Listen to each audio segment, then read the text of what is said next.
nga ang aton niya pagpangalagad sa iya, kahigayunan ini, oportunidad ini, but silingon sini, may ari man ini katapusan, may pagtakop man ini, sa tion nga kuhaon niya kita sa sini nga kalibutan, ukon paagi sa kamatayon.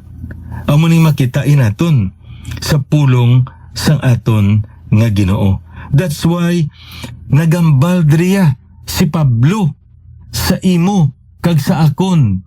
As we have therefore the opportunity, let us do good unto all men. Let us do good.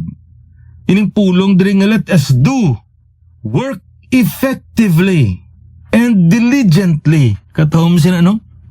Kaya nga man, may pulong kita nga ginagamit sa trabaho balang nga daw wala gid ginhatagan sing dako nga atensyon, wala gid bala gin pahipid, wala gid gin hatagan sing dako nga pagtamod, o kun wala gid ini gin kayo sing maayo, ining pulong nga palupad. Di ba no? Dunduman ginanakon sa una. Amo gina ang pulong ginagamit sang amay ko sa una kon magtrabaho kami doon niya. Ano maning obra mo, da palupad maning.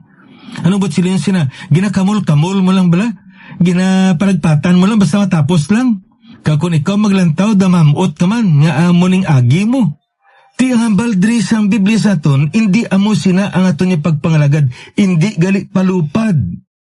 Kudi maayo, kag subong man, mahipid, nagakaigo, insakto. Kung kaisa, nagabulig man kita tuod sa aton utod, pero daw inabalang matog naton balang nga daw alang-alang nga pagbulig. Daw hindi balagid kumplito nga bulig. Kung isang pulong ginagamit naton daw pasug-usug lang nga bulig. Nagbulig ka kay tinapilitan ka mabulig. Nagbulig ka kay nahuya ka. Kay iba nagabulig, ikaw ya hindi.